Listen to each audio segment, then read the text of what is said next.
Hello everybody, Brett here with Double Shots, and today we are going to be doing a series overview. This is one of the series I want to talk about, hockey. It will not include Dylan, he's letting me do this video here, so some things to talk about the Colorado Avalanche versus Blues series, and this is one of the things I want to really talk about. There was a lot of fuel, fire, flame to this whole series, some takeaways, some breakaway points, kind of going from there. Now, before we go any further, this is strictly opinion-based, based off of some of the research I've done off of the series and kind of going out there.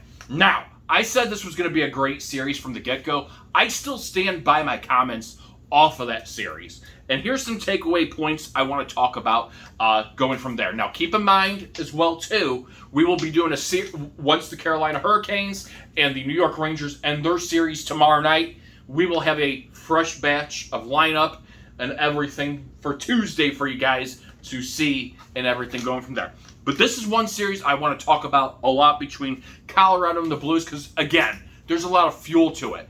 One of the things I want to talk about overall, I think honestly it was a great series. Well fought by both teams. It came down to final seconds. Who would have ever thought, with 5 seconds left in the game, game number 6, Colorado was going to score. That was poised. That looked in to go to overtime. Same thing in game 5, overtime thriller. The Blues came back from the deficit and showed some power there. And I'm going to stat some facts on it going from there. Questions. Well, here's the first question, and this was going in from the beginning. Blues fans, they do not like Colorado. One of the reasons they don't like Colorado, and this is to be a fair point for everybody going on from point A to point B, here it is. Here's why Blues fans don't like Colorado. Why do you think they don't like Colorado, Dylan? Kroenke. Stan Kroenke. Technically, his wife owns the Avalanche, but fair point. Going from there, Kroenke owns them. Look, I think there was a lot of emotion that plays factors going from there. They want, that revenge, retaliation, and that goes to football. And I'm going to say this as far as off of it. I get it. Kroenke took the Rams out of St. Louis, and I know this doesn't deal anything with the NHL, but Kroenke took the Rams and he brought them to LA again. Okay? Look, I understand you're upset. St. Louis, do you have a right to be upset? Sure you do. However, this was a condition, him buying the team. Everybody knew his outline plan going from there. He was never shy away from it, stating, did he go to the games here in St. Louis? Absolutely not. He wanted them back in LA. It's what he wanted. He's a businessman, okay? As a business, he looks out for what he wants to be able to do, where he thinks his team's poised to be able to do better, and go from there. I respect that 100%. It's a business. It's not my money I'm putting there on the line. If I, honestly, to tell you the truth, fan support-wise, there was times in St. Louis, when they were losing, support drops. He has to look at what is going to beneficially be for him, what he puts on the field. And this isn't even only football, but even in Colorado, where he owns the Avalanche, the Nuggets, he's got to look at things of that. He's a businessman. He's in the sports industry and going from there. So those are his own personal things to kind of do. The fact of the matter is, in this series, a lot of talk of Kroenke continued to come up. Let it go. Football things came up. Oh, what the settlement money. It's done. It's over. You reach that settlement. Let it go. Don't dwell on it. Don't let the emotion go to you. I think there was a lot of that emotion that plays factor in it. And if you want to hate him for that reason, go ahead. Whatever. But you know what? It's his business. It's his right. It's what he wants to be able to do to put his team into a winning position. Whether they win that year or not, those are his ideas. Create from that, going from there. Next off, we're going to talk about the Kadri Rosen Binnington running. This one, I think, is one that is, again, blown out of proportion here a little bit. Here's what I will say, while, Kadri has a history of being suspended intentionally for things. You know, I did. I looked past this. I've watched the tape of it many, many times. Yeah, he has a history of being suspended. You do look at that, right? You look a lot at that. However, I think this is one that fans need to really go back and look at a lot more on tape. As much as the guy's been suspended for, what he's done intentionally, I honestly don't think it was intentional here, guys. I really do. And it's not me saying, hey, I'm looking over that. I'm looking over that. And here's why I'm looking over that. Number one, it was a puck that rebounded off of Binnington. Binnington did not hold on to it. It hit him. It went back out. It was in live play. You have Rosen and you have Kadri going towards the puck. They're rushing towards the puck because they want to get to it. Rosen wants to go ahead and stop Kadri from getting the puck. Look at both of those. Kadri, Rosen, they get tangled. Rosen runs into Binnington first. Then Kadri runs into him. They were tangled with one another. Is it unfortunate how that happens? It is. It's part of hockey. Should I say, to say, the conspiracy, they took out the goalie that knew we were going to win it. Stop. Was Binnington finally got back onto a hot streak. He really did. The last 2 years in playoffs, you could say different about it as far as off of it. But, minus the year he won the Stanley Cup. The last 2 years, and, he won a game in the playoffs? No. Thank you. So that being said, he found his groove again. Husso, he unfortunately had some, confidence breaks here and everything as far as off of it. And Binnington finally found his groove back and everything. It's a tough call. I understand you want to look at how Kadri is. However, I don't think it was intentional one bit. It was two players going towards that puck, and that's where I stand at going from there. I don't think there was any intent for him to physically injure the goalie on purpose. He had nothing to do with that. Unfortunately, it all collides going from there. That being said, again, I don't think Husso played really that bad. I think he really, Game 5 and Game 6 were prime examples of that. He really kept in the game. There were all, Game 5 was fierce. The first and second periods, he saw shots galore come on him. It looked like Colorado was going to just sweep right through. There were a lot of shots that could have gone in that he made great saves. He got past their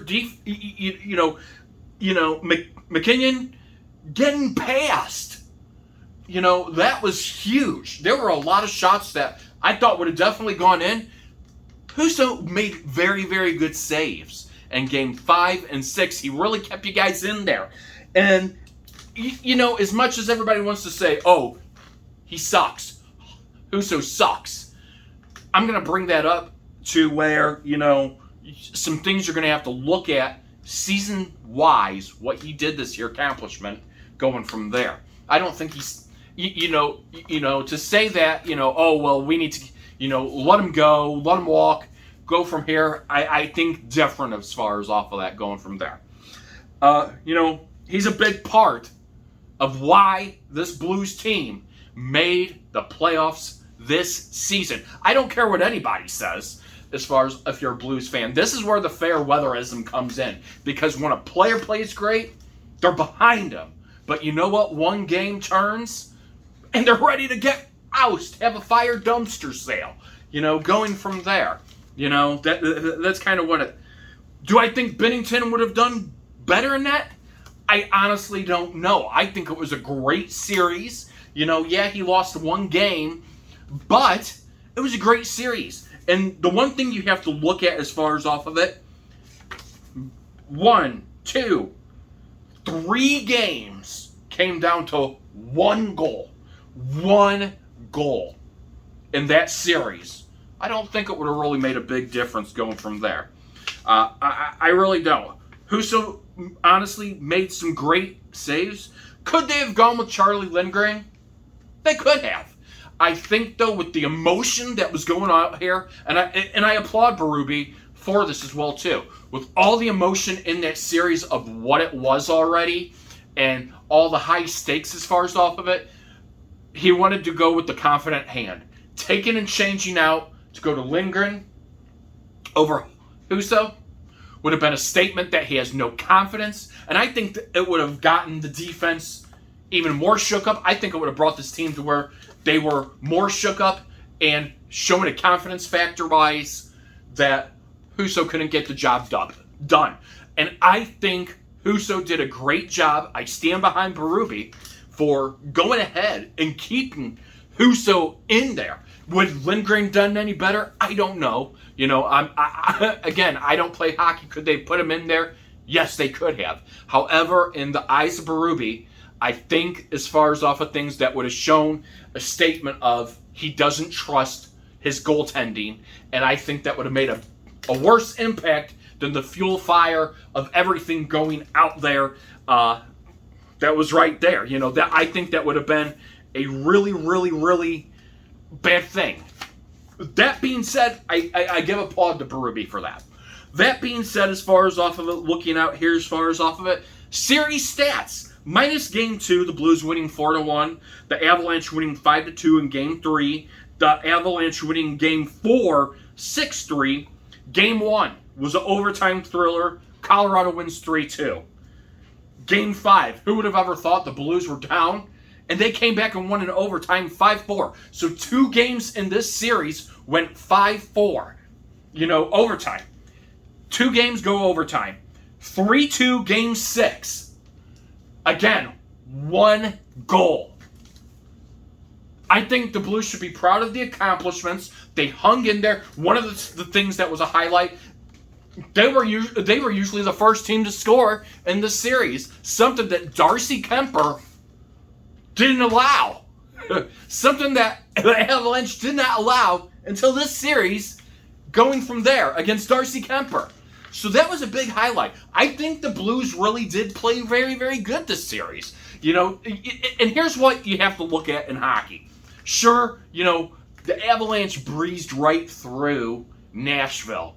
A sweep and everything. I, for one, was one that sat there and said it was going to be a very good series, and that's what I think it really was. You got to see each team pick off of the weakness on defense and go for the goal and get the goal. That's really where it comes down to, is that one flaw.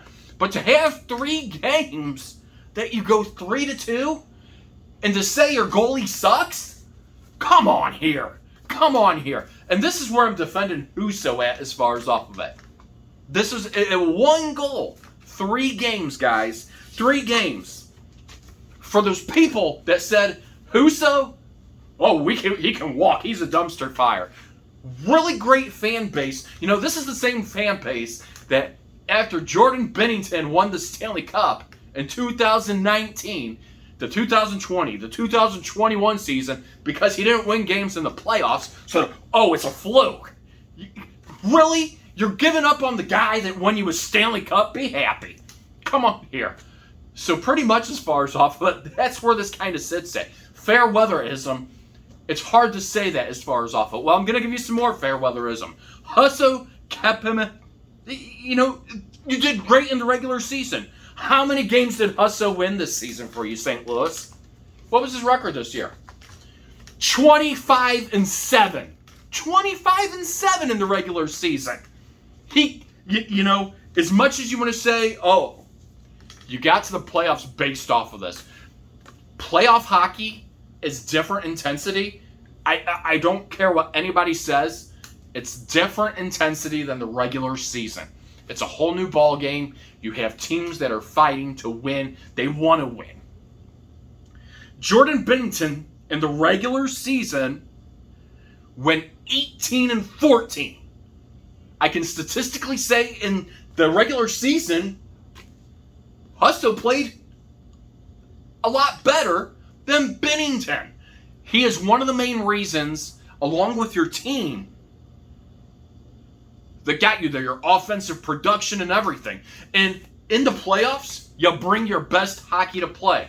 I think you keep him. You let him learn from the experience, you get better from it. Okay? If you say 2-3 years down the road he doesn't learn from it, that's a different story. That's a very, very different story. Young guy, I think he has potential for this team as well, too. I think him and Bennington together will do great. I don't think you let the guy that got you there this season, really did. You know, you win as a team, you lose as a team is the philosophy. But, you know, that's kind of how the fair weatherism comes into things is he got you there. 25-7 is integral of a win-loss as compared to Bennington 18-14 in the regular season. So it's kind of one of those things of don't give up on your team. Don't give up on your coach just because of it and everything. I think this was a great series. I think it was a great series minus the fuel. No, Kroenke didn't pay to win. None of it. I even heard things at the last game. Oh, that last goal was offsides. Baloney. He wasn't offsides. Don't come up with the excuses. Does it suck? Losing? It does. You know, nobody likes to lose and be out. But it was a great series overall. Be happy for what the learning experience is. Sure, you want to be able to win every year. It doesn't happen. The one team that, unfortunately, it does show that's happening, Tampa. And here's what I honestly think here, if you want conspiracy theory. The Gloria that the 2019 Blues had to win, Pat Maroon has that in Tampa. He took the Gloria from the Blues, brought it to Tampa. They're a hot team right now. I mean, who would have ever thought this year they're making it back to the conference final? But that's the point of series of matter as far as off of it. Not wanting teams to like, you know, Florida Panthers. They were expected to go far, and they can't make it past it. Colorado Avalanche. How many years did it take Dylan to go ahead and get back to a conference final? 20 years. So there's things here that, you know, kind of go on from point A to point B that you explain going from there. I don't think getting rid of Husso is a key. You know, I think you find a way to keep him a couple more years. And, you know, like this team, there are players that you can get rid of and go from there. But I think he's a key player that, you know, can go from there. So those are my observations from it. Let me know what your observations are, if you have any, who you expect to win the Stanley Cup, and we will be back, Dylan and I both. We will be doing our video over the conference finals and what teams face after the Rangers, Hurricanes tomorrow night, Monday night. Hope everybody has a great Memorial Day.